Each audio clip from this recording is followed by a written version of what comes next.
Hey y'all, welcome back to my channel. My name is Elise, aka The Pretty Nerd, and today we're going to be discussing Uncomfortable Conversations with a Black Man by Emmanuel Acho.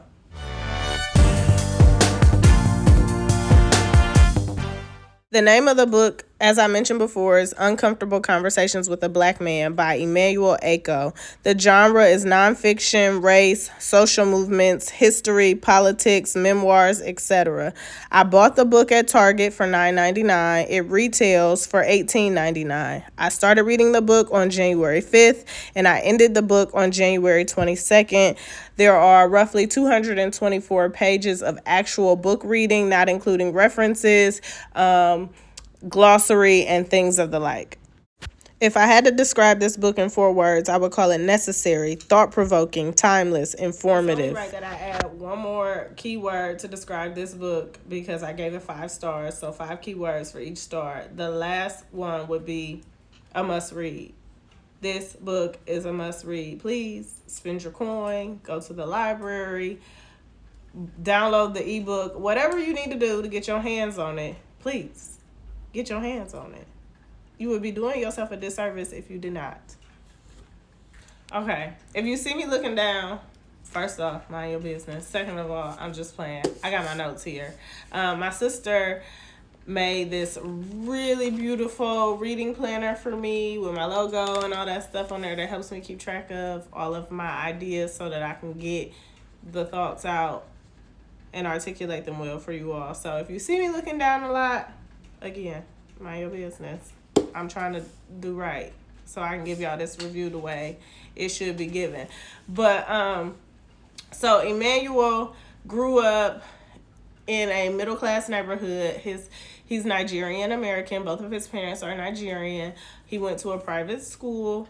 In doing so, he spent most of his school-age years around lots of white children, and that kind of had him unsure about his blackness, right, as you can imagine.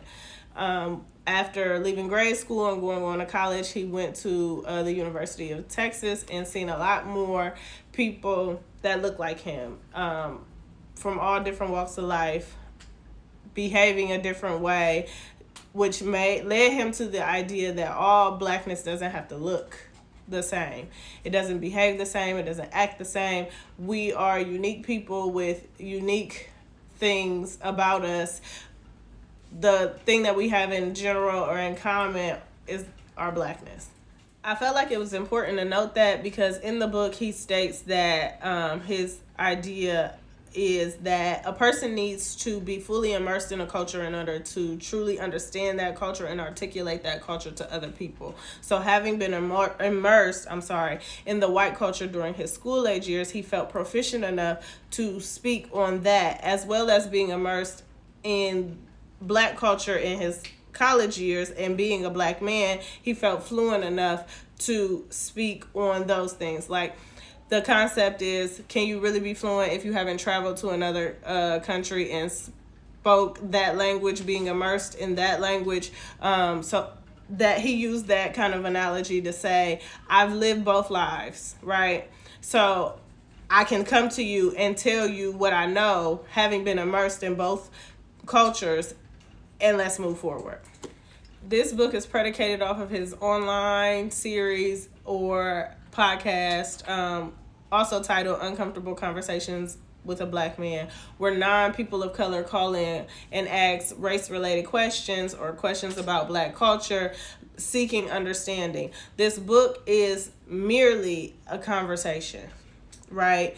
Each chapter is started with a question by a non-person of color, and he goes into detail explaining an answer so that the non-person of color can glean some understanding and some clarity. This is a written example of reach one, teach one. He goes in depth about the history of slavery, to Jim Crow, to predatory loans, to all of those things, so that each layer of racism and systemic racism can be broken down in a way that is digestible no matter your level of understanding, right? So this book is merely a conversation For others, it could just be a conversation starter, which is why it's so beautifully written, because it's not hard to comprehend. Here in a second, we are going to get a little deeper into a couple of topics that I found imperative that we talk about here, which made the book so thought-provoking, necessary, a must-read. So we're about to dive into those next. As I said, this book is a conversation about racism from the perspective of a black man to a non-person of color. He states, starting out in the book, that he believes that we could possibly get on the right track to eradicate racism by having conversation, right? Trustworthy conversation based on trust and respect, face to face, where you can't misconstrue my words via text. The goal in this conversation is to build relationship, right? Because when you build relationship with someone, no matter how different you are from that person, you begin to see that person as human. You begin to see the humanity in that person. You begin to see that you have a lot more in common than you have different. So in building conversation and relationship, you can recognize a person of color as human, and you get outside of the framework that has been indoctrinated in all of us about who they say black people are and what we stand for and things like that. You begin to see this person is a person who loves like I do, who lives like I do, who breathes like I do, who bleeds like I do. There is humanity in all of us. And then the more we have conversation with one another, the more that I can see that you are a lot like me. And there's some beauty in that. A lot of beauty, in fact. Another interesting topic in the book was the topic of white privilege. I believe that I vaguely covered it or covered it in great detail in my review of The Black Friend by Frederick Joseph. But in case we all have forgotten, let me remind you that white privilege is having advantage built into your life. Simple. Having advantage built into your life. What that looks like is not having the stereotype being placed on you, having your look and your lifestyle and your culture being mainstream, right? Not having the connotation of being black equal something negative, or being black equal threatening, being black equal impoverished, or things of that nature. Not having to deal with the stigma of such things as driving while black, or being watched when you go in the grocery store, or not having to worry about what your name says to an employer on an application. These are all privileges that you have as non-people of color, as white people specifically. White privilege is one of the biggest contributors to racism, because the privilege was built for white people in an attempt to continuously disadvantage those people of color. So white privilege is an ever-growing, everlasting contingency that we need to come to terms with. White people need to come to terms with their white privilege and use it to become an ally to black and brown people of color, to help further the advancement of black and brown people of color, to help dismantle the oppression of racism and systemic racism and things of that nature. White privilege can be beautiful if it's used to help promote and progress other cultures instead of diminish and deplete other cultures.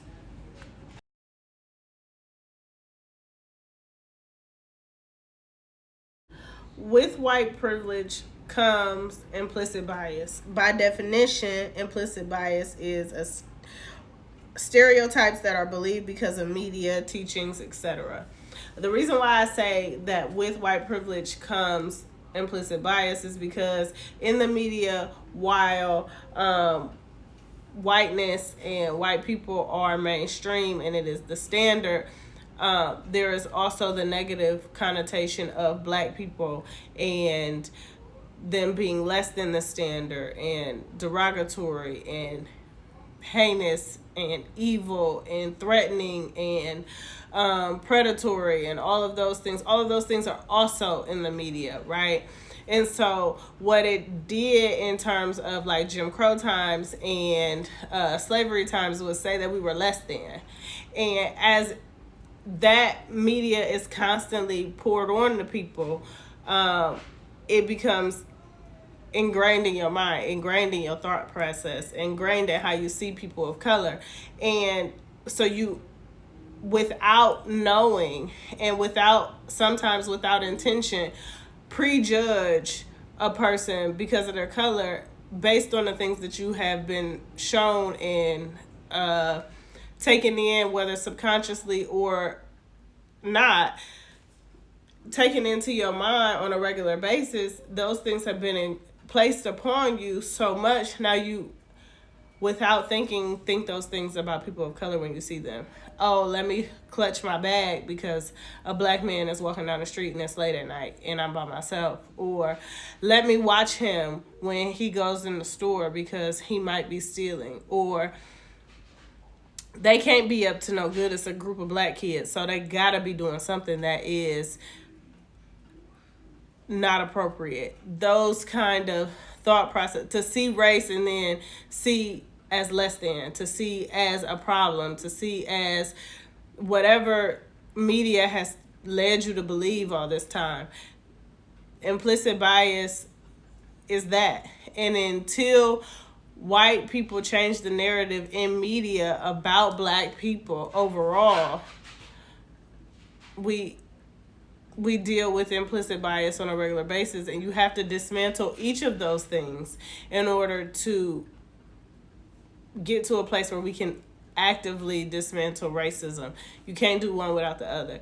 You got to dismantle the implicit bias based on using your white privilege to change the narrative about black people and people of color. Change the way the media portrays black people and people of color.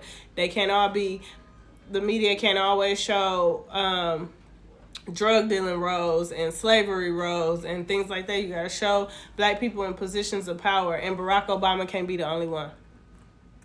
Okay? We need more representation. That's why representation is so important to the black community. When we see movies like Home and things like that, where you see brown hair, brown complected boys and girls, and other black people can look at them and their children can go, they look like me. That's why Ariel, Halle Bailey becoming Ariel is so important to us. Belle, her being Cinderella or Belle in the live action film was so important to us. Like, the representation matters because it changes the narrative of how other communities and cultures see you. So we need white privilege to advocate to change the narrative about black people so that everyone can see us as equal, as human, as worthy, as enough, because we are.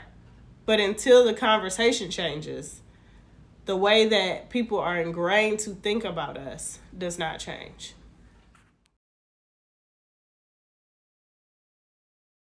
Now, I know that we talked about being an ally for sure in my review of The Black Friend by Frederick Joseph. So we're going to talk about it again here in this book because it was talked about again here in this book. But being an ally means risking your white privilege to help those with less privilege, especially black and brown people of color. So what that might look like is, in the book, there was an example of abolitionists speaking up during slavery times and having crosses burned in their front yards, having their houses burned up, risking your white privilege, risking the comfortability of being white to help advocate for those who don't have that same level of comfortability. What that means is now, what it means is showing up, maybe coming to a protest, filling out petitions online for causes like Breonna Taylor. Please arrest the officers that killed Breonna Taylor. What it means is talking to your local representatives about police brutality in your state. What it means is giving less of you to serve someone else, right? Being an ally means let me take me out of it and let me show up for somebody else. It's advocacy, it's action, it's work. And you can't be about it without acting on it. You can't say you an ally and do no work. You can't say you an ally and not show up. You can't say you an ally and be quiet. It means using all of your resources, whatever they are, to help further the advancement of those who have been disenfranchised. And in this instance, we are talking about Black and brown people of color. How do you show up to help them? Are you willing to show up to help them? And more than just your words. And more than just saying it on a Facebook post. Are you willing to talk to your local representatives, your state representatives? Are you willing to protest with us? Are you willing to stand on the front line with us? Are you willing to, in instances where you can use your privilege to protect people of color, like standing in between them and the police when things get rough? Are you willing to do those things? Because your privilege has the power to save Black people. Your privilege has the power to move Black people further along. It has the power to help dismantle racism. It has the power to afford Black people and brown people of color with equity. Because being an ally is so much more than just saying, I stand with you. It's actually standing with us. It's actually getting your hands dirty. It's actually getting it out the mud with us. We need people that are willing to get it out the mud with us because we can't do it without you. Being an ally is a lifelong thing. You're not just an ally for this one instance. It's life work. It's passion work. It's a true understanding that Black and brown people of color have been disenfranchised. They have been systemically held back for centuries, hundreds of years. And without the help of the majority, the minority remains the minority. And they remain held back with less opportunity, with less of everything. I give this book 5 stars. A 10 out of 10. Definitely would recommend, like I said before, use your coins. Buy it. For yourself, for a friend, for an ally, for an aspiring ally, for someone who doesn't even know that they want to be an ally yet. Nothing changes if we don't change. Nothing changes if we're unwilling to have the conversations. The conversations are going to be hard. They sometimes are going to get loud. They might be messy, but they have to be had. Use this video as a way to start a conversation. Reference the Black Friend by Frederick Joseph video as another way to further the conversation or start a conversation or whatever. Have the conversations. We need you to. My daughter and I would like for you to like, comment, subscribe, and share. Thank y'all. We'll see y'all in the next video. Bye.